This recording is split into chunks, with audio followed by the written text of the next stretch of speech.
بسم اللہ الرحمن الرحیم۔ السلام علیکم سامعین، امید ہے کہ آپ سب خیریت سے ہوں گے اور ہمارے اس چینل کے کنٹینٹ کو بھی خوب پسند کر رہے ہوں گے۔ تو آج کی ہماری ایپیسوڈ شروع کرنے سے پہلے آپ سب سے میری گزارش ہے کہ اگر آپ کو ہمارے اس چینل کا کنٹینٹ پسند آ رہا ہے تو پلیز لازمی ہمارے اس چینل کو شیئر، سبسکرائب اور لائک کر دیا کریں، اور اگر آپ کے فرینڈز یا فیملی میں کوئی بھی انسان ناول سننے میں انٹرسٹڈ ہے تو پلیز اس کو بھی ہمارے چینل کا لنک سینڈ کر دیا کریں۔ تو آج کی ایپیسوڈ شروع کرتے ہیں۔ ہمارے ناول کا نام ہے وقت اور یہ تحریر ہے مہرالنساء شامیر کی۔ حالے کو اب لگتا تھا کہ انسان مرنے سے پہلے کئی بار مرتا ہے، اور ایسی اموات کے آگے سانس کا رک جانا ایک ثانوی حیثیت رکھتا ہے۔ ہمارے دل کا ایک ایک کونا وقت گزرنے کے ساتھ ساتھ مرتا جاتا ہے۔ کبھی بچپن کی محرومی دل کا ایک کونا مارتی ہے، کبھی جوانی کا ناکام عشق، کبھی ایک طرفہ محبت، کبھی شادی کے نام پہ سودے بازیاں، کبھی والدین کا وقت سے پہلے مر جانا، کبھی دوستوں کی دغا بازی، کبھی فیملی پرابلمز جیسی موت۔ ہمیں فیملی پرابلمز مارتی ہیں، واللہ ویسی اذیت ناک موت کوئی نہیں ہوتی۔ یہ موت سیدھا ہمارے دل کو چھری سے چیر دیتی ہے۔ ہمارا دل مکمل تب بند ہوتا ہے جب اللہ کا حکم ہو، لیکن یہ زمینی خدا روز ہمارا دل مارتے ہیں۔ بی بی کیا کہتے ہو، لے چلوں مارکیٹ؟ شانو کی آواز ہے، وہ حواس میں آئی تھی۔ حالے نے غائب دماغی سے اس بات میں سر ہلایا تھا۔ شانو اسی پہ خوشی ہو گئی تھی اور اب وہ حالے کو راستہ بتاتی جا رہی تھی۔ تھوڑی دیر بعد حالے نے جہاں گاڑی روکی تھی وہ ایک مڈل کلاس مارکیٹ تھی، جہاں جامعہ کلاتھ مارکیٹ کا بڑا سا بورڈ لگا ہوا تھا۔ یہاں سے اگر نظر اٹھا کر دیکھو تو دونوں اطراف میں کپڑوں اور جوتوں کے دکانوں اور ان ہی دکانوں کے باہر لگی اسٹالز پہ مختلف قسم کی جیولری سجی تھی۔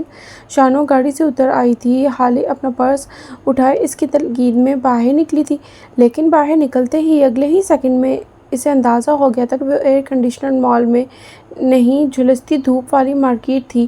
اس نے بے اختیار دھوپ سے بچنے کے لیے ہاتھ کو چہرے کے سامنے کر لیا تھا۔ چلیں بھی رش بہت ہے۔ پیچھے سے شانو کی آواز پہ وہ مڑی تھی اور پھر ایک گہرا سانس بھرتی اس کے پیچھے پیچھے چلتی گئی تھی۔ لوگ جہاں سے گزرتے، دکاندار آتی جاتی عورتوں اور مردوں کو آوازیں دیتے، صدائیں بلند کرتے، ہر کوئی اپنے سامان کی تعریف میں رتب النساء۔ باجی 2000 میں جوڑا، 2000 پس 2000 ایک بار آئیں گی تو بار بار آنا پڑے گا۔ آ جائیں باجی، ایک بار دیکھ لیں باجی، سیل لگی ہے باجی، 1500 کی سیل۔ مختلف نعرے، مختلف بولیاں۔ حالے پریشان سی ایک جگہ رک گئی۔ وہ یہاں سب سے مختلف تھی، صاف لگتا تھا کہ وہ اس جگہ سے مانوس نہیں ہے۔ شانو اسے رکتا دیکھی تو خود بھی ٹھہر گئی۔ کیا ہوا باجی، رک کیوں گئی؟ وہ شور کی وجہ سے بلند آواز میں پوچھ رہی تھی۔ وہ پیچھے تمہیں بلا رہے تھے، شاید تمہارے رشتہ دار تھے، تم نے نہیں سنا؟ وہ کہہ رہے تھے باجی آ جاؤ، یہاں سے کپڑا لے لو۔ شانو کے برعکس اس کی آواز بلند نہیں تھی۔ شانو تو قہقہ لگا کر ہنس پڑی تھی۔ باجی یہاں کوئی کسی کا رشتہ دار نہیں ہوتا، یہاں پہ جس دکان کے آگے سے گزرو گے وہ آپ کو اپنی دکان میں بلائے گا۔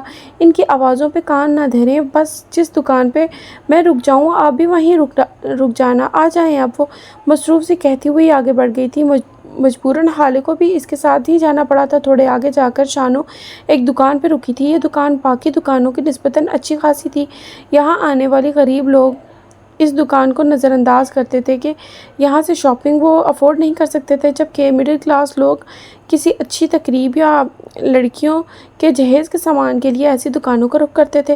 وہ دونوں دکان کے اندر داخل ہوئی تھیں تو ان کے لیے کرسیاں رکھی گئی تھیں۔ چھوٹا لڑکا بھاگ کر پانی لے آیا تھا۔ حالے اپنے ظاہری حلیے اور رکھاؤ سے ڈیفینس کی کوٹھی میں رہنے والی بیگم لگتی تھی۔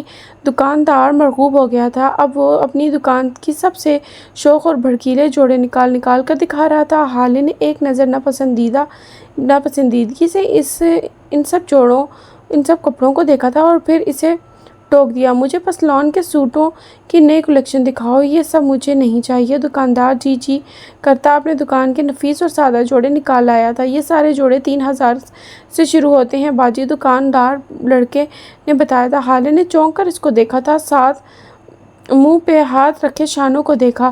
نہ کیوں، کس خوشی میں 3,000 2,000 سے 1 روپیہ بھی زیادہ نہیں دوں گی میں، اتنا بھی کوئی خاص رنگ نہیں ہے، نہ پرنٹ اچھا ہے، ایسے جوڑے پہن رکھے ہیں ہم نے، ایک دھلائی کے بعد ہی رنگ اتر جاتا ہے۔ دکاندار لڑکا اب اپنے جوڑوں کا دفاع کر رہا تھا۔ ہالے شانو کے کان کے قریب جھکی تھی۔ بس کر دو شانو، کہیں وہ ناراض ہی نہ ہو جائے۔ ہالے کو ایک اور فکر لاحق ہو گئی تھی، اس کو میں صحیح ناراض کرتی ہوں، آپ رک جاؤ ذرا۔ ہاں بھائی، 15 جوڑے لوں گی اسی طرح کے، اور سارے 1500 2000 تک، اس سے 1 روپیہ زیادہ نہیں دوں گی۔ منظور ہے تو ٹھیک، ورنہ اور بھی بہت دکانیں ہیں۔ شانو ایک بار پھر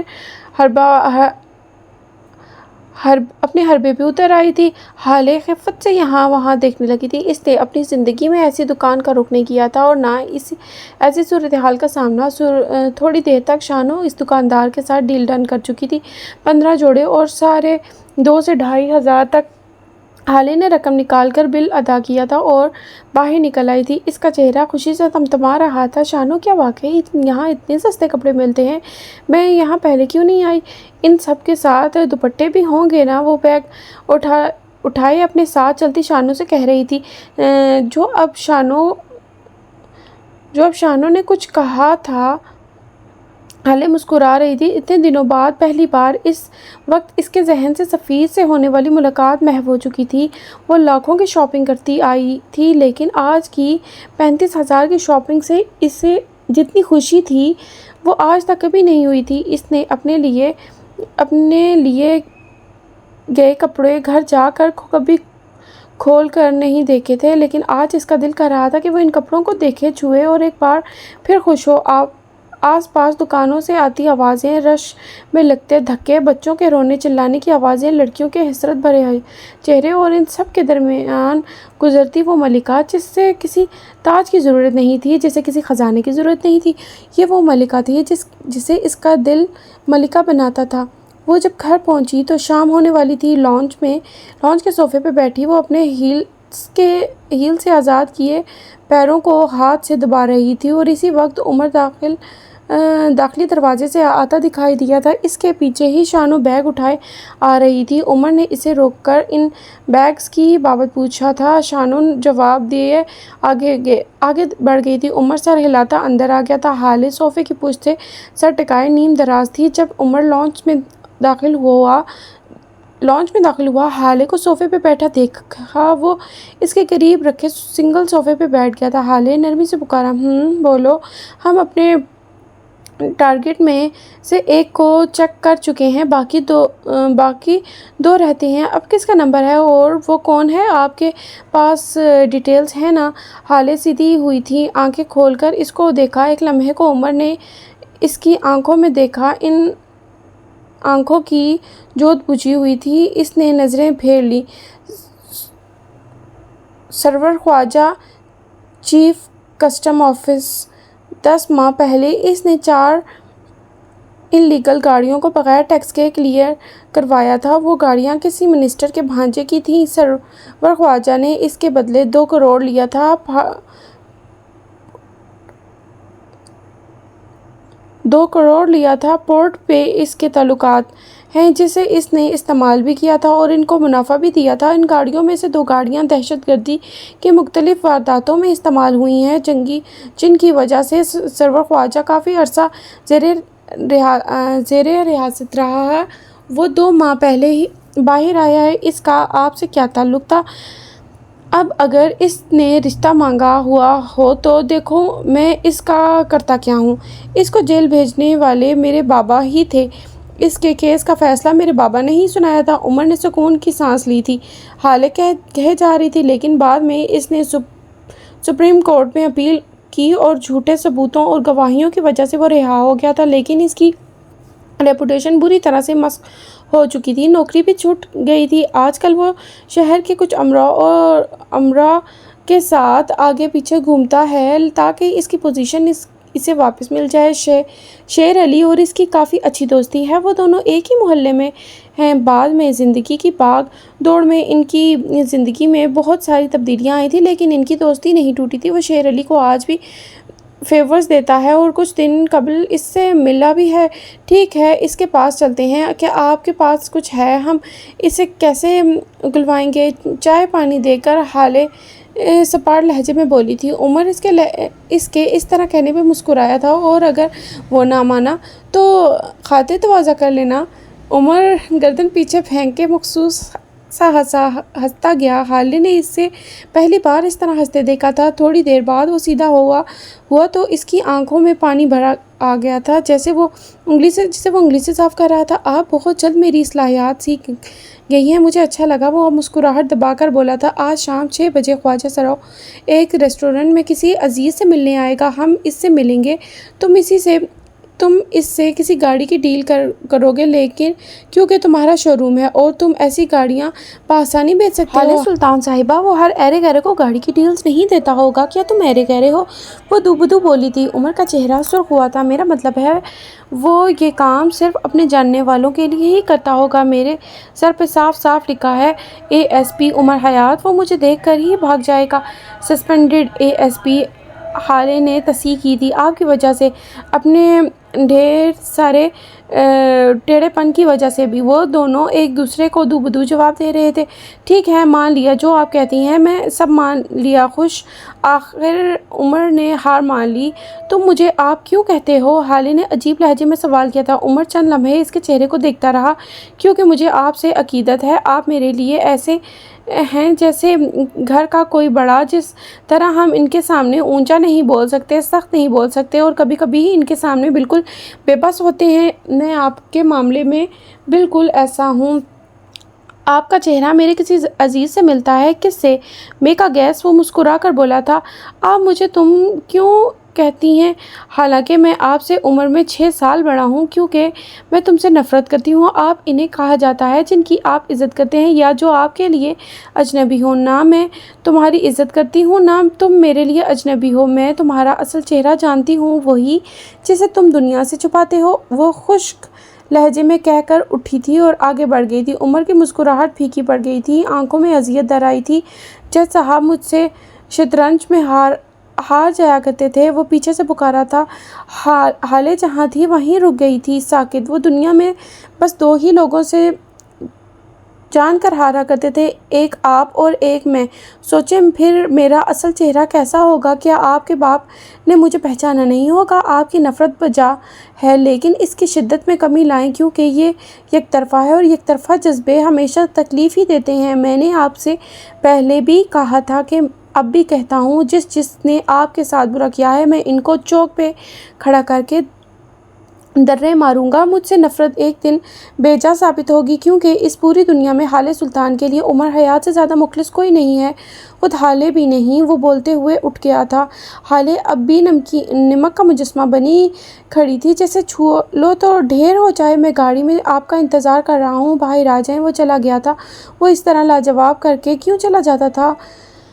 وہ دونوں گول چکر دار زینے پہ چڑھتے ریسٹورنٹ کے بالائی منزل کی طرف جا رہے تھے، جیسے ہی ان دونوں نے روف ٹاپ پہ قدم رکھا تھا، بے اختیار ان دونوں کی نگاہیں سیڑھیوں کے ساتھ ختم ہوتی دیوار پہ گئی تھیں، جہاں چھوٹی بڑی سائزز کی بے شمار تصاویر لگی ہوئی تھیں۔ 2 لڑکیاں اپنی تصویر ہاتھ میں پکڑے بےتاب کھڑی ہوئی تھیں کہ کب ان کی تصویر اس دیوار کی زینت بنے گی اور کب وہ اس تصویر کی تصویریں بنائیں گی۔ اور ایک ویٹر ہاتھ میں گلو اسٹک پکڑے کھڑا تھا۔ ان سب تصویروں میں سے سب سے نمایاں ایک تصویر تھی، سب سے بڑی اور سب سے خوبصورت تصویر۔ اس تصویر میں 3 لوگ تھے، بیچ میں 15 سالہ حسن سلطان، اس کی دائیں جانب مسکراتے چہرے والی حالے سلطان، اور بائیں جانب گرے آنکھوں والا ہارون شاہد۔ حالے اس تصویر کو دیکھتی آگے بڑھ گئی تھی، جبکہ عمر وہیں کھڑا رہ گیا تھا، آنکھوں کی پتلیاں سکڑے اس تصویر کو دیکھے گیا، جب اسے اپنے عقب سے ان دونوں لڑکیوں میں سے ایک کی حسرت بھری آواز آئی تھی، یار یہ گرے آنکھوں والا لڑکا کتنا ہینڈسم ہے نا؟ اس کے لہجے میں اشتیاق تھا۔ ہاں بہت ہینڈسم ہے، یہ فوڈ بلاگر بھی ہے، میں نے انسٹاگرام پہ دیکھا تھا۔ گرے بیوٹی ساتھ کھڑی لڑکی نے اس کی تائید کی تھی۔ عمر کو نہ جانے کیوں یہ تعریف بری لگی تھی۔ "I don't find him handsome." وہ منہ کے زاویے بگاڑ کر بڑبڑایا تھا، پھر ایک قدم آگے بڑھا لیکن پھر رک گیا۔ واپس مڑ کر تصویر کو ایک بار پھر دیکھا۔ بھویں سوچنے والے انداز میں اکٹھی کیں سرمئی وہ ہارون کو ایک نک نیم سے نواز گیا تھا۔ ہاں بالکل یہی صحیح رہے گا سرمئی وہ خود کو داد دیتا آگے بڑھ گیا تھا، البتہ دل کو جیسے قرار آ گیا تھا۔ وہ دونوں کافی دیر سے اس چھوٹی گول میز پہ بیٹھے خواجہ سراؤں کے آنے کا انتظار کر رہے تھے۔ اسی وقت سردار کے ساتھ ایک 35-36 سالہ آدمی انہیں اپنے سامنے والی ٹیبل پہ بیٹھتا دکھائی دیا تھا۔ حالے نے اسے پہچان لیا تھا، وہ خواجہ تھا، لیکن سردار کے ساتھ کیوں؟ یہ سردار یہاں کیا کر رہا ہے؟ وہ عمر کے کان کے پاس جھکی تھی۔ "میرا دوست، میری مرضی۔" حالے نے میز پہ پڑا عمر کا موبائل اپنی 2 انگلیوں میں اٹھا لیا تھا اور میز کی دوسری طرف لے جا کر ہوا میں بلند کیا تھا۔ "میرا ہاتھ، میری مرضی." وہ جتاتے ہوئے بولی تھی۔ "بتاتا ہوں، رکھیں اس کو واپس، پلیز رکھ دیں، یہ بہت مہنگا ہے." اس نے جیسے منت کی تھی۔ حالے نے موبائل واپس رکھ دیا تھا۔ عمر کو بتاؤ جلدی والے نظروں سے دیکھا تھا۔ اس نے گہری سانس لے کر کہنا شروع کیا تھا، "خواجہ کا کلاس فیلو خرم ملک سردار کا کزن ہے۔ سردار نے خرم سے بات کی ہے اور اس نے ان دونوں کا میٹ اپ رکھوا دیا ہے۔ سردار اب خواجہ سے کہے گا کہ اسے ایک انلیگل گاڑی چاہیے جس کے لیے وہ فوراً حامی بھر لے گا۔" "کیوں؟" حالے نے بیچ میں ٹوکا تھا۔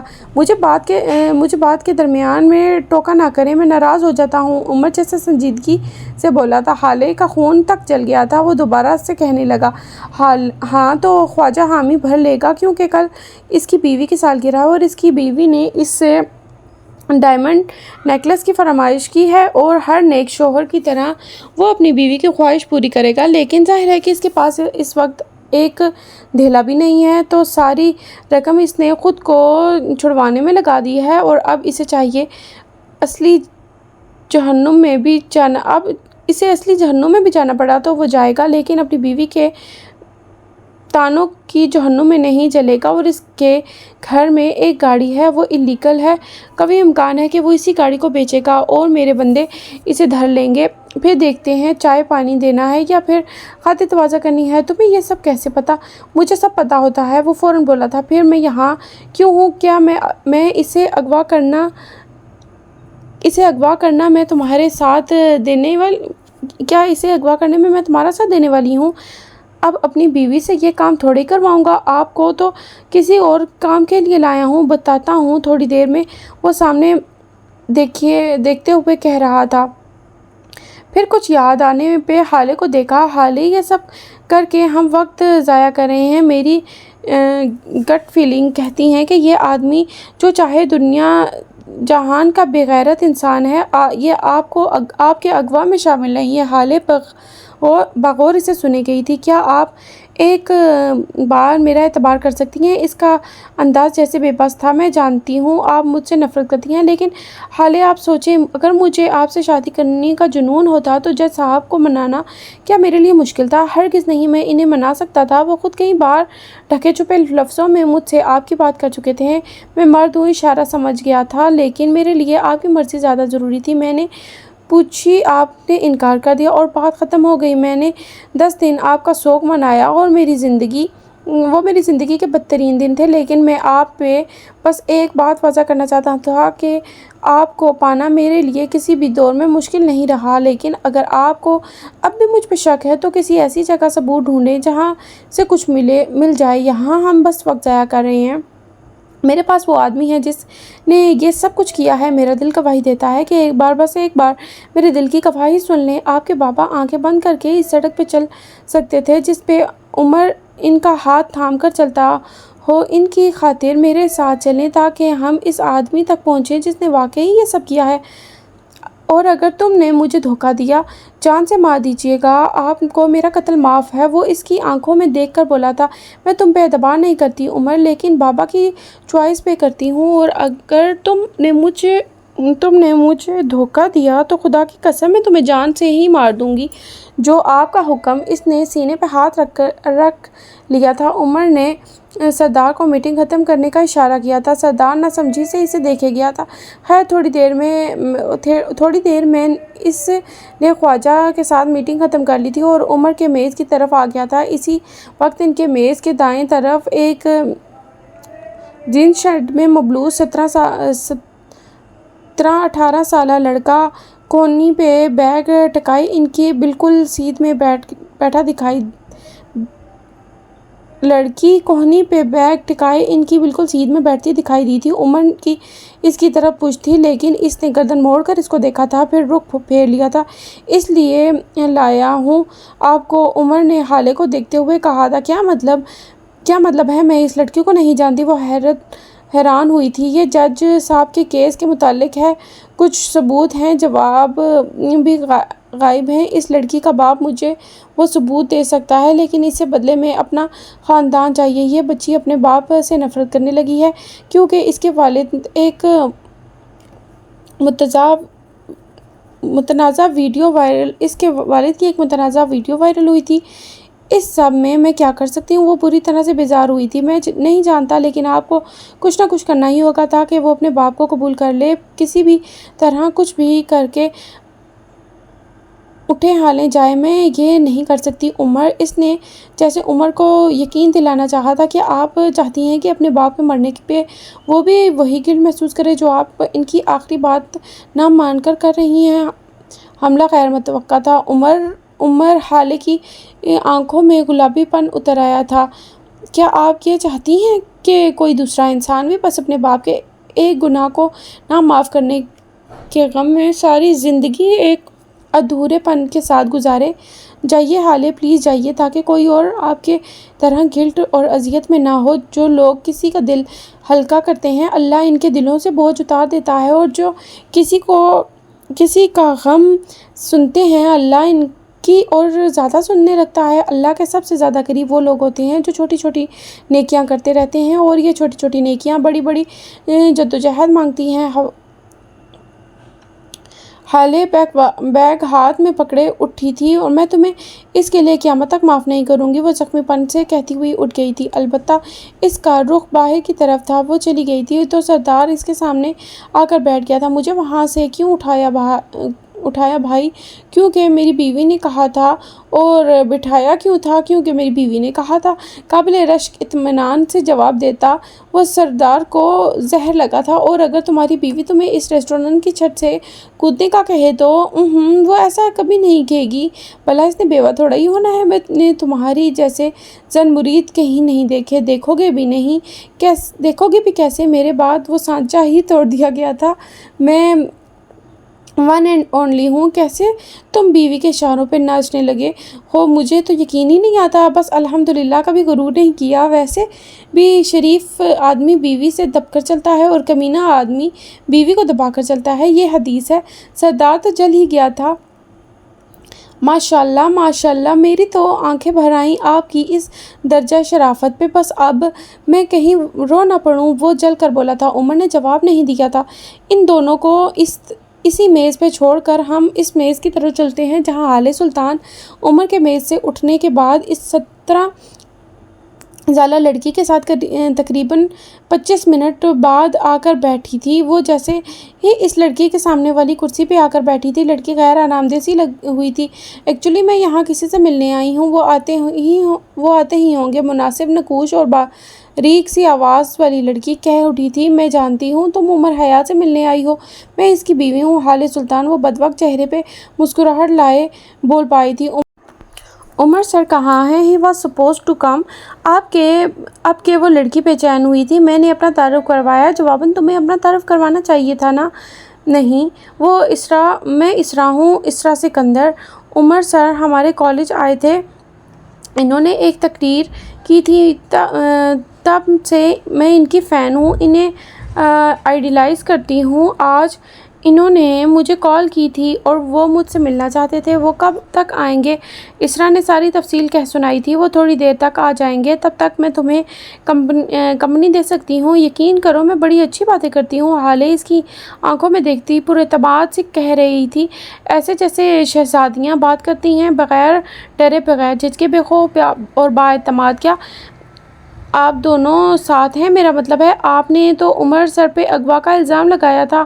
اسرا بولتے ہوئے جھجکی تھی، ہالے کے دل میں کوئی اسے زور سے جکڑ رہا تھا۔ اس شخص کے ذکر سے جتنی نفرت تھی، اتنی ہی اس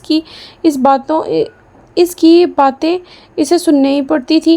ہم دونوں میاں بیوی ہیں، کل ناراض تھے تو آج ٹھیک ہیں، اور آج ٹھیک ہیں تو کل پھر ناراض ہو جائیں گے۔ تم اپنی بات کرو، تم اپنے باپ سے کیوں نہیں ملتی؟ ہالے نے بظاہر عام سے لہجے میں سوال کیا تھا، لیکن اس نے واضح طور پر اسرا کا رنگ اٹھتے ہوئے دیکھا تھا۔ پھر اگلے ہی لمحے اسرا کا چہرہ سرخ ہوا، غصے سے، بے بسی سے۔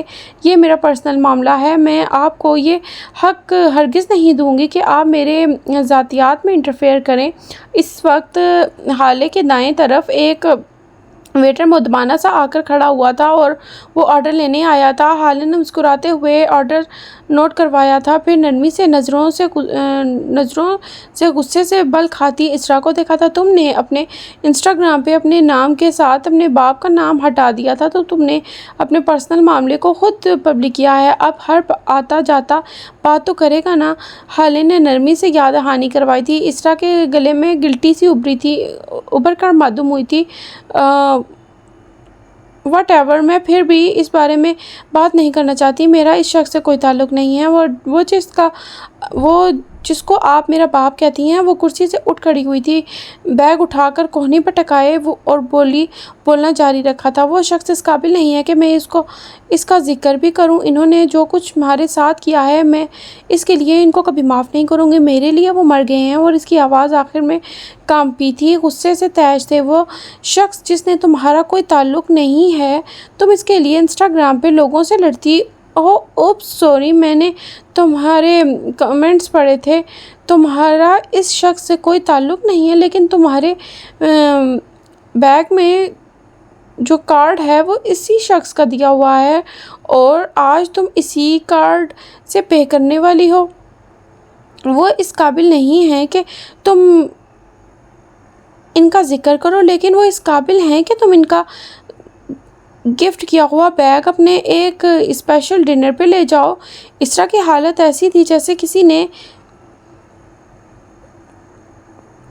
اسرا کی حالت ایسی ہو گئی تھی جیسے کسی نے منو بھر پانی اس کے سر پہ ڈال دیا ہو۔ تم ان کو معاف نہیں کر سکتی، لیکن جب تم 16 سال کی عمر میں اپنے بوائے فرینڈ کے ساتھ گھر سے بھاگ گئی تھی just for the sake of bloody adventure, اور تمہارے بوائے فرینڈ نے آدھے رستے میں ہی تمہیں بے ہوش کر کے تمہاری ساری جویلری اور کیش لوٹ لیا اور تمہیں ایک ویران سڑک پہ چھوڑ کر بھاگ گیا، تب انہوں نے تو تمہاری واپسی پہ تمہیں معاف کر دیا تھا۔ اسرا آہستگی سے واپس بیٹھ گئی تھی۔ اسرا کا رنگ سفید پڑ گیا تھا، وہ شل ہو گئی تھی۔ ہالے نے میز پر رکھا پانی کا گلاس اٹھا کر اس کے آگے کیا تھا۔ اسرا نے مردہ ہاتھوں سے گلاس تھام لیا تھا اور وہ ایک ہی سانس میں سارا پانی پی گئی تھی۔ دونوں کے درمیان خاموشی کا ایک لمبا وقفہ آیا تھا۔ تھوڑی دیر بعد وہ بولی تو اس کی آواز میں رنج تھا، میری ایج میں غلطیاں ہو جایا کرتی ہیں، وہ بڑے تھے، ان کو احتیاط سے کام لینا چاہیے تھا، ان کو ہمارا سوچنا چاہیے تھا، انہوں نے ہمارے ساتھ بہت غلط کیا ہے۔ اس کی آنکھیں بھرنے لگی تھیں۔ انہوں نے اپنے ساتھ غلط کیا ہے، ساری دنیا ہم پہ تھو تھو کر رہی ہے، میری فرینڈز، میرا سرکل، سب نے مجھے ڈسون کر دیا ہے، میری مما ڈپریس ہو گئی ہیں، میرے بھائی ڈرگز لینے لگا ہے اور ہم برباد ہو گئے، اور یہ سب بابا کی وجہ سے ہوا ہے۔ غلطیاں ہر عمر میں ہوتی ہیں، اصلی چیز اپنی غلطی کو اون کر کے اسے فیس کرنا یا آئندہ اس سے نہ کرنا ہے۔ دنیا کا کیا ہے اسرا؟ 1 مہینے پہلے تک مجھے پہ تھو تھو کر رہی تھی، اور پھر عمر پہ، اور اب تم پہ۔ یہ دنیا تمہارے ساتھ نہیں رہے گی۔ اگر تمہارا باپ مر گیا تو یہ دنیا تمہارے سر پہ ہاتھ نہیں رکھے گی۔ ایسا تو نہ کہیں اسرا، ہول ہی تو گئی تھی۔ ہالے بولے گئی، تمہارا باپ تمہارے لیے جو کچھ کر سکتا ہے وہ کوئی بھی دنیا نہیں کرے گی۔ کوئی تمہیں 25 لاکھ کا بیگ گفٹ نہیں کرے گی، کوئی تمہیں لاکھوں روپے اڑانے کے لیے نہیں دے گی، تمہاری غلطیوں پہ تمہیں معاف نہیں کرے گی، غلطیوں پہ سزا ہر کوئی دیتا ہے، ٹوکتا ہر کوئی ہے، کوئی بلیم ہر کوئی کرتا ہے، معاف بہت کم لوگ کرتے ہیں۔ تمہارا باپ ہے اسرا، وہ تمہارے باپ ہے اسرا، ان سے غلطی ہوئی ہے، ہر انسان سے ہوتی ہے۔ ہم اپنے پیرنٹس کی غلطیوں کو لے کر ٹچی ہو جاتے ہیں، کیونکہ ہر انسان کے لیے اس کے پیرنٹس پرفیکشن کی مثال ہوتے ہیں، جسے وہ تو بالکل سینٹ ہیں اور وہ تو فرشتے ہیں۔ ایسا نہیں ہوتا اسرا، ہمارے پیرنٹس بھی گوشت پوشت کے ایک انسان ہیں، ان کے ساتھ بھی شیطان ہوتا ہے، ان کے دل میں بھی نیکی اور بدی کا خیال ہوتا ہے، غلطی ان سے بھی ہو سکتی ہے، اور سب کے پیرنٹس اچھے نہیں ہو سکتے۔ جس طرح ساری اولاد اچھی نہیں ہوتی، اسی طرح کچھ پیرنٹس بھی اچھے نہیں ہوتے۔ اسرا آنکھوں سے آنسو بل بل بہنے لگے تھے، وہ سر جھکائے روتی گئی تھی، حالے کہے جا رہی تھی۔ کچھ کے پیرنٹس نشے کرتے ہیں، کچھ کے جوا کھیلتے ہیں، کوئی بدزبان ہیں تو کوئی ناکام ہیں، لیکن وہ ہمارے پیرنٹس ہیں، وہ ہیں، اور یقین کرو ان کا ہونا نعمت ہے، جنت ہے۔ اپنے پیرنٹس کو کھونا آپ کا دل مار دیتا ہے۔ میرا دل مر گیا ہے، تم اپنا دل نہ مرنے دو۔ میرے سر پہ ہاتھ رکھنے والا کوئی نہیں رہا، تم ان ہاتھوں سے محروم نہ ہو۔ میری غلطی پہ کوئی مجھے معاف کرنے والا نہیں ہے،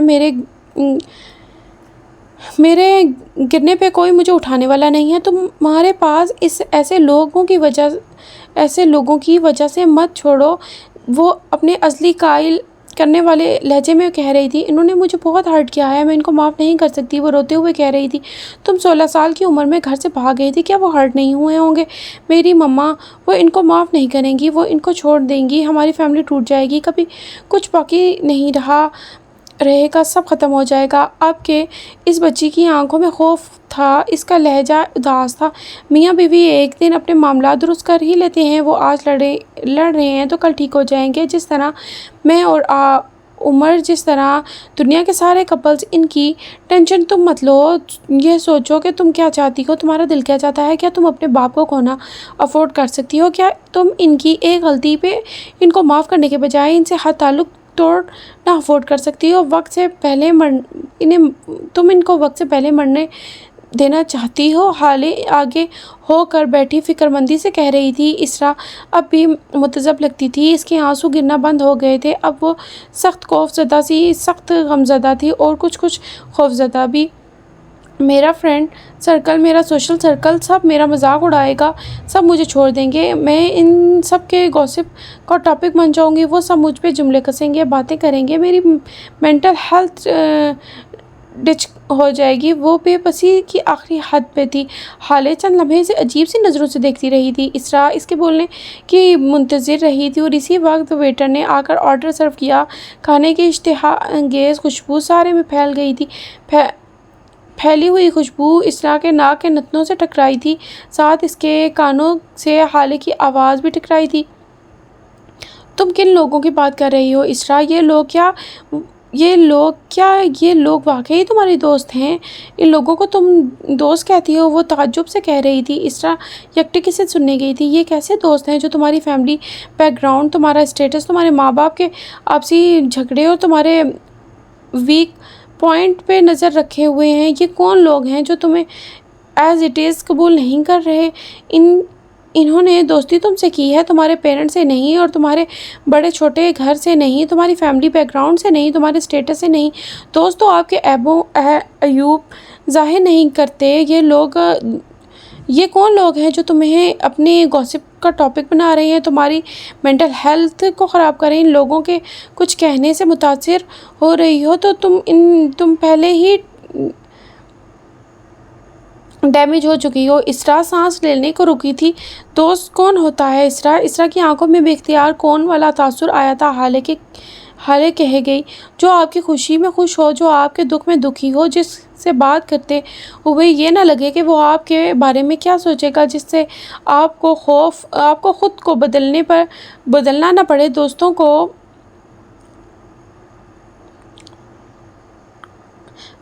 کو ایز اٹ از قبول کیا جاتا ہے، ان کے عیوب، ان کی اچھائی، ان کا گناہ، ان کا ثواب، سب قبول کیا جاتا ہے۔ قبول کرنے کا یہ مطلب نہیں ہے کہ آپ اسے ہمیشہ اندھیرے میں رہنے دیں۔ اگر آپ کو اس کا کوئی کام غلط، اس کی کوئی حرکت مشکوک لگے تو اس کی اصلاح کریں، محفل میں نہیں، اکیلے میں، سختی یا رعب سے نہیں، نرمی اور محبت سے۔ جو دوست آپ کو آپ کی فیملی کے گناہوں کی وجہ سے چھوڑ رہے ہیں، آپ کا مذاق بنا رہے ہیں، کھانے کی خوشبو ہوا میں تحلیل ہو کر ختم ہونے لگی تھی، وہ بغیر تاج والی شہزادی بولے گی تھی، آپ کو چاہیے ان کے چھوڑنے سے پہلے آپ انہیں چھوڑ دیں۔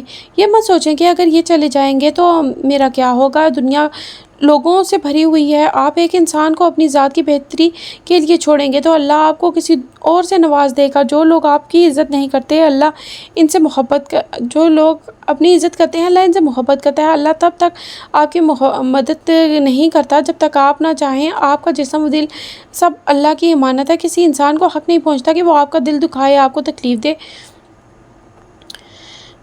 اللہ نہیں چاہتا کہ آپ ناسٹک لوگوں کے ہاتھوں ذلیل ہوتے رہیں، لیکن جب تک آپ اللہ کی امانت میں خیانت کرتے رہیں گے، اپنے جسم کسی کے ہاتھوں، اپنے دل کو کسی ہاتھوں سے زخمی کرواتے رہیں گے تو اللہ آپ کے لیے کچھ نہیں کرے گا۔ جس دن آپ کے دل و دماغ میں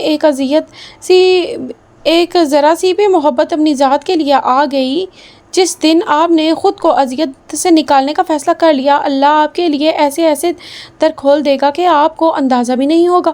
کن دوستوں کی بات کر رہی ہو تم؟ وہ سب تم سے زیادہ گلٹی ہیں۔ ان کے پیرنٹس تمہارے پیرنٹس سے زیادہ مسائل کھڑے کر چکے ہیں۔ کیا تمہارے دوست جواد کا باپ 3 بار غبن کے کیس میں جیل نہیں جا چکا؟ کیا فرحہ کی ماں کلب میں جوا کھیلتے ہوئے نہیں پکڑی گئی تھی؟ کیا احسن کی ماں کے اپنے ہی گارڈ کے ساتھ غلط تعلقات نہیں تھے؟ آپ کو کیسے پتا آپ کون ہیں؟ وہ پھٹی ہوئی آواز میں بمشکل بول پائی تھی۔ یہ اہم نہیں ہے بچے، اہم یہ ہے کہ جب وہ لوگ اپنے پیرنٹس کو معاف کر کے ان کے ساتھ رہ سکتے ہیں تو تم کیوں نہیں؟ اور اگر وہ نہ بھی رہتے تو تم ہو کیوں کہ تمہارے والد کو ضرورت ہے تمہاری۔ وہ 60 کی دہائی کراس کر چکے ہیں۔ اب تم چلنے کے لیے ان کی لاٹھیوں، کھلانے کے لیے ہاتھ اور بات کرنے کے لیے انسان۔ کبھی کسی دور میں جب تم بچی تھی تب انہوں نے بھی یہی سب تمہارے لیے کیا ہوگا۔ اب تمہیں کرنا چاہیے۔ ماں باپ کا اچھا یا برا ہونا اہم نہیں ہوتا، بس ان کا ہونا اہم ہوتا ہے۔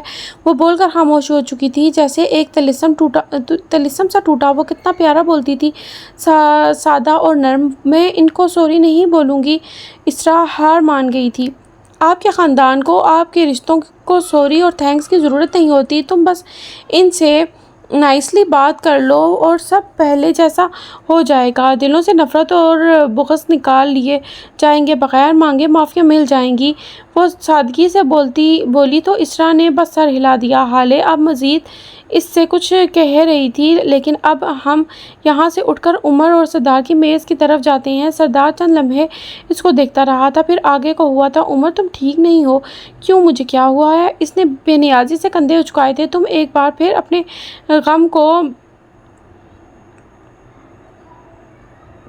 غم کو پروسیس ہونے نہیں دے رہے ہو۔ مجھے یقین ہے تم نے میرا سلطان کی موت کا غم اپنے اندر پروسیس نہیں کیا۔ تم آخر کب تک خود کو ایسی اذیت دیتے رہو گے؟ یہ سوال کرنے والا کوئی اور نہیں تھا، سنجیدہ فکرمند سا آدمی۔ ریسٹورنٹ کی زرد بتیاں ان کو بولتے ہوئے سنتی گئی تھیں۔ میں ان کی موت پہ رویا تھا، میرا غم پروسیس ہوا ہے۔ تمہیں کیا لگتا ہے میں بیوقوف لگتا ہوں؟ کب، کہاں، کیا کرنا ہے مجھے سب پتہ ہوتا ہے۔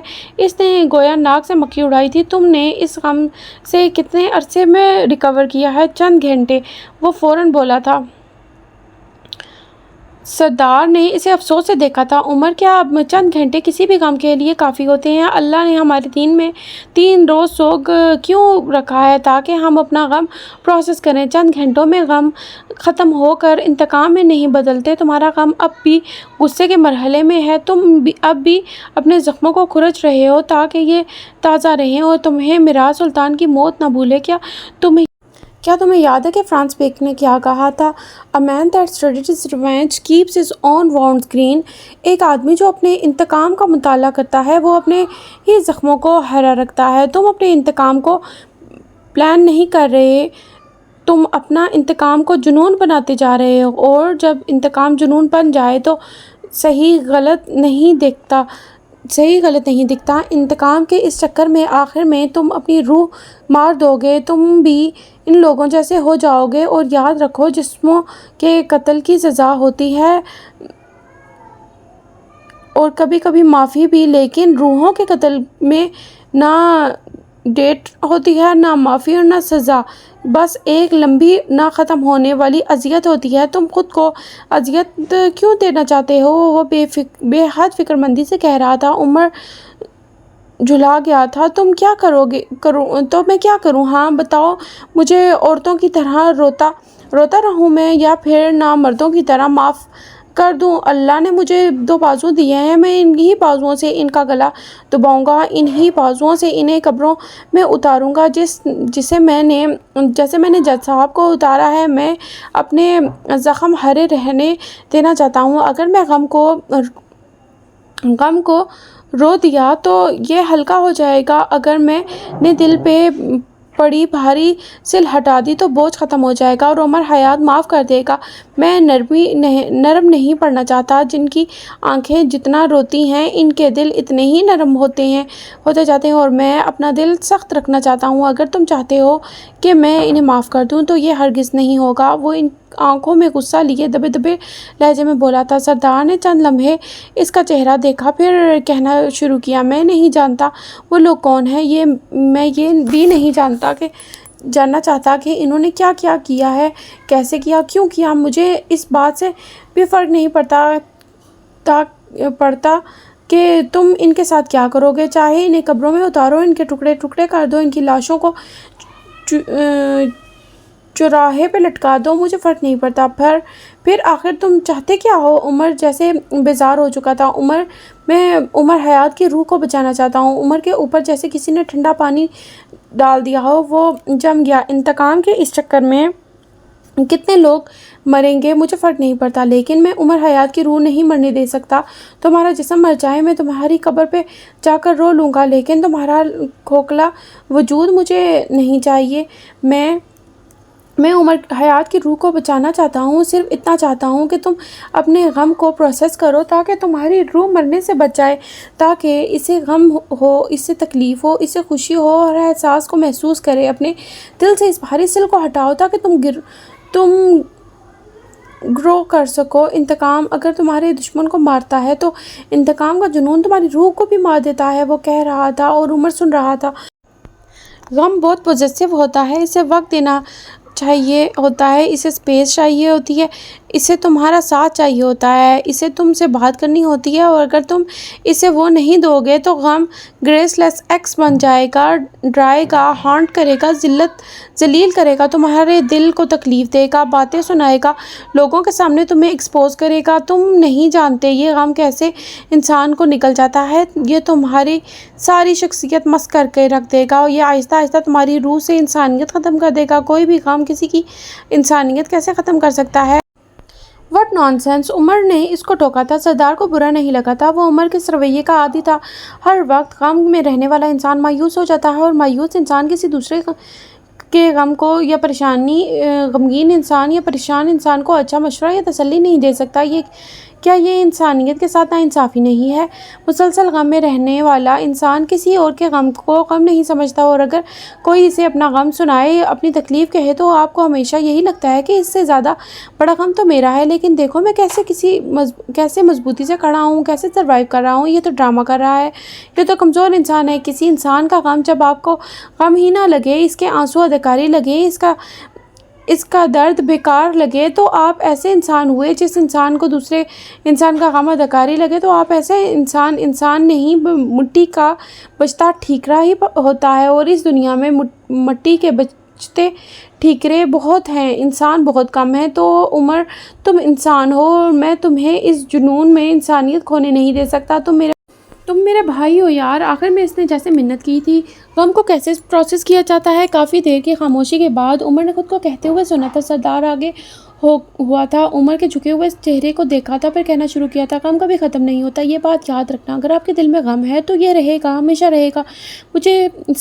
عمر اس کی بات کاٹ کر کچھ کہنے لگا تھا۔ جب سردار نے اسے گھورا تھا، عمر نے دونوں ہاتھ سرنڈر کرنے والے انداز میں اٹھا لیے تھے۔ اپنے دوستوں سے کوئی بھی سیریس یا سبق آموز بات کرنا دنیا کا سب سے مشکل ترین کام ہے۔ آج سردار کو اندازہ ہو گیا تھا غم کو ختم نہیں پروسیس کیا جاتا ہے۔ سب سے پہلے اپنے غم کو رونے سے اچھی چیز کوئی ہو ہی نہیں سکتی۔ جب آپ اپنے غم کو روتے ہیں تو جب آپ روتے ہیں تو آپ کے دل کا بوجھ ہلکا ہو جاتا ہے۔ دل ہمارے جسم کا سب سے اہم پرزہ ہوتا ہے۔ جب تک وہ اداس رہے گا تو سارا جسم ہی اداس رہے گا، جب وہ تھک جائے گا تو سارا جسم تھک جائے گا، جب وہ بھاری ہو جائے گا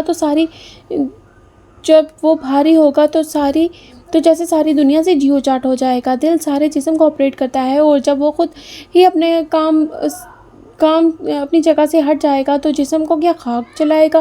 دل کیسے ہلکا ہوتا ہے کسی سے غم کہہ دینے سے یا پھر رو لینے سے، اور جب دل ہلکا ہوتا جاتا ہے تو جسم ایسے کھل جاتا ہے جیسے کوئی نئی کمپل، اور جب دل کھلتا ہے تو جسم کے باقی سارے پرزے کو ایک تحکم سے اپنے کام سنبھال لینے کو کہتا ہے، اور پھر چاہے کوئی عضو کام کرنا چاہے یا نہیں، اسے کام کرنا ہوتا ہے۔ بلکہ دل والے جسم کا دماغ زیادہ تیز کام کرتا ہے۔ دوسرا، اپنے غم کو وقت دیں۔ ایک دن یا ایک گھنٹے میں غم پروسیس نہیں کرتا۔ اسے جتنا وقت دیں گے وہ اتنی جلدی پروسیس کرے گا۔ یہ مت سوچیں کہ آپ کمزور ہیں، آپ کا غم زیادہ وقت کیوں لے رہا ہے، اسے اب بس کر دینی چاہیے۔ نہیں، غم کو تب تک وقت دیں جب تک وہ آپ کی آنکھیں نم کرتا رہتا ہے۔ جس دن کسی غم پہ آپ کی آنکھیں نم ہونا بند ہو گئیں، اس دن غم کی کوئی اوقات نہیں رہتی، اور غم غیرت مندی سے آپ کے دل سے ڈیڑھا اٹھا کر کہیں اور نکل جائے گا۔ وہ سنجیدگی سے کہہ رہا تھا، اور عمر آنکھیں سکڑے اس کو دیکھے سنے گیا۔ تیسرا، اس نے انگلی پہ گنا آپ کے قریبی لوگ، آپ کے دوست، آپ کے عزیز، آپ کے بہن بھائی، جس کے ساتھ بھی آپ کمفرٹیبل ہوں، اس سے کہنا بہت اچھا ہوتا ہے۔ یہ دل پہ لگے زخم کے لیے دوا کا کام کرتا ہے۔ جیسے آپ کہتے ہیں دل کے زخم ٹھیک ہو جایا کرتے ہیں۔ کہنے سے ڈرے مت۔ جب آپ پہلی بار کہیں گے تو آواز بھر جائے گی، آنکھیں آنسو بہائیں گی۔ دوسری بار کہیں گے تو آپ کی آواز بھر آئے گی نہیں، بس دکھی ہوئے گی۔ رفتہ رفتہ دکھ بھی تحلیل ہوتا جائے گا۔ جیسے جیسے آپ کہیں گے آپ کا دل تندرست ہوتا جائے گا۔ یہ مت سوچیں کہ میں کیوں کہوں، میں تو مضبوط ہوں۔ اگر ایسا ہوتا تو اللہ تمہیں خاندان، دوست، رشتے یہ سب کیوں دیتا؟ وہ سانس لینے کو رکا تھا، پھر کہنا جاری رکھا، اگر ایسا ہوتا تو خاندان اور رشتے یہ سب کچھ صرف کمزور لوگوں کو ملتے، مضبوط لوگوں کو کیا دیواروں سے سر پٹکنے کے لیے بھیجا گیا ہے؟ ہر انسان کہیں نہ کہیں کسی نہ کسی جگہ کمزور ہے، اور ایسے لوگ چاہیے ہوتے ہیں جس دن وہ لوگوں سے کہنا شروع کرتا ہے غم نروٹی محبوبہ کی طرح ناراض ہو جاتا۔ اور میں نے کہا نا، غم پوزیسیو ہے، وہ آپ کے ساتھ کسی کو برداشت نہیں کرتا، اور جب وہ آپ کے ساتھ کسی کو دیکھ لے تو سب سے پہلے آپ کو اذیت دیتا ہے، اور آپ کی ذہن میں بار بار تکلیف دہ باتیں تازہ کر دیتا ہے۔ اگلی بار وہ آپ کو ڈراتا ہے، آپ کے رازوں کے کھلنے کے خوف سے وہ آپ کو آپ کے لوگوں سے بدظن کرتا ہے، اور آپ سے بار بار یہی کہتا ہے کہ کیا ہو کہ اگر اس آدمی نے تمہارے غم کے اشتہار سارے شہر میں لگا دیے ہو، کیا ہو تمہارا وہ رازدار تمہیں بے پردہ کر دے۔ اگر آپ نے یہاں غم کو ہرا دیا تو ایک بار پھر اپنی بات کہہ سنائی تو وہ غصہ ہو جاتا ہے اور آپ کے اندر سے روٹ جاتا ہے، اور اس کی پوزیسونیس یہ بات برداشت نہیں کر سکتی کہ آپ اسے شیئر کرو۔ وہ آپ کے ساتھ کسی ساتھی کو نہیں دیکھ سکتا، وہ آپ کو گرا ہوا، مایوس، ٹوٹا ہوا دیکھنا چاہتا ہے، اور جس دن ایسا نہیں ہوتا وہ آپ کو ہانٹ کرنا بند کر دیتا ہے، اور اس کا پوزیسیونیس اور اس کا پروسیس پورا ہو جاتا ہے۔ اور مجھے امید ہے کہ عمر تم میری بات سمجھو گے۔ وہ اپنی بات ختم کر چکا تھا، لیکن ہم کیسے اپنی بات ہر کسی سے کہہ دیں؟ راز کھلنے کا ڈر تو رہتا ہی ہے نا؟ عمر نے سوال کیا تھا۔ کس نے کہا ہے کہ ہر کسی سے کہو؟ اپنا غم صرف اسی سے کہو جو سننے کے لائق ہو، جہاں آپ کو راز کے کھلنے کا خوف نہ ہو، جو باوقار ہو۔ اور ہمیں کیسے پتہ چلے گا کہ کوئی شخص باوقار ہے یا نہیں؟ سمپل، آپ اپنے سرکل میں ایسے آدمی ڈھونڈو جس نے کبھی آپ کے ساتھ کسی دوسرے کی ذاتی بات شیئر نہ کی ہو، وہ بھی یہ کہہ کر کہ یار دیکھو اس نے مجھے منع کیا ہے لیکن میں پھر بھی تمہیں بتا رہا ہوں۔ ایسے لوگ بہت برے رازدار ہوتے ہیں، بلکہ ایسے لوگ رازدار ہوتے ہی نہیں ہیں۔ یاد رکھو، جو کسی دوسرے کی ذاتی بات اس کے منع کرنے کے باوجود آپ کو بتا سکتا ہے، وہ آپ کی باتیں بھی چھپائے گا نہیں۔ اور اگر اس کی نیت بری نہ ہو، میرا مطلب ہے اسے اس تیسرے انسان کو کوئی مشورہ دینا ہو، اس لیے وہ آپ سے شیئر کر رہا ہو، وہ ایسے محو ہو کہ پوچھ رہا تھا۔ سردار اسے دیکھے گیا۔ اس صورت میں اسے 2 کام کرنے چاہیے۔ پہلا، وہ بہت کوشش کرے کہ اپنی طرف سے کوئی معقول مشورہ دے، اور دوم، اگر بہت مجبوری میں ہے تو وہ آپ سے بات کر بھی رہا ہے تو اس تیسرے انسان کا نام مخفی رکھے، اور کسی بھی صورت کو آپ کو اس تیسرے انسان کا نام پتہ نہ بتائے۔ وہ آپ سے اس طرح مشورہ مانگے کہ میرا ایک جاننے والا ہے، اس کے ساتھ یہ مسئلہ ہے، تم اپنے ذہانت کے مطابق کوئی مشورہ دو۔ وہ بول کر خاموش ہوا تو عمر نے بس سر ہلا دیا۔ وہ بس خاموش بیٹھا رہا۔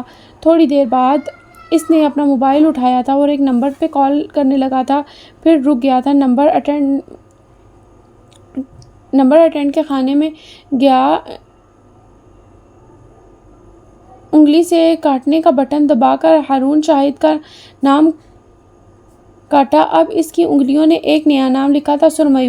نمبر سیو کیا اور کال کرنے کے لیے اٹھ گیا۔ کال جا رہی تھی، تھوڑی دیر بعد پک کر لی گئی تھی۔ ہیلو، ہارون کی آواز بوجھل تھی۔ ہاں ہارون، ایک کام ہے، تم سے کر لو گے؟ وہ بات کرتے ہوئے میز سے اٹھ گیا تھا اور ایسے کہ اس کو دیکھ نہ سکے۔ کیا کام ہے اور میں تمہارا کام کیوں کرنے لگا؟ اس کی آواز میں برہمی نہیں، بس تھکان تھی۔ عمر نے فون کان سے ہٹا کر فون کو گھورا تھا، جیسے اپنی نظروں سے اسے سالم نگل لینا چاہتا ہو۔ یہ میرے لیے ہے اور میں تمہیں اس کے بدلے فیور دوں گا۔ اب جلدی بولو، کر سکتے ہو۔ ہارون نے گہری سانس لی تھی۔ بولو، کسی کو سمجھانا ہے کہ اپنی عاشقی کے چکر میں اپنی زندگی برباد نہ کرے۔ میرے سمجھانے کا سٹائل ذرا الگ ہے، اسی لیے تم جاؤ گے۔ میں تمہیں اس کی تصویر اور باقی ڈیٹیلز بھیج دیتا ہوں، کل شام تک اس سے مل لینا۔ اوکے۔ وہ یقین دہانی چاہ رہا تھا۔ حالے سے کیوں نہیں کہتے؟ وہ مجھ سے زیادہ اچھی طریقے سے بات کر سکتی ہے، اس کی ٹاکنگ پاور سے واقف نہیں ہو کیا؟ وہ ابھی بھی نیم رضامند تھا۔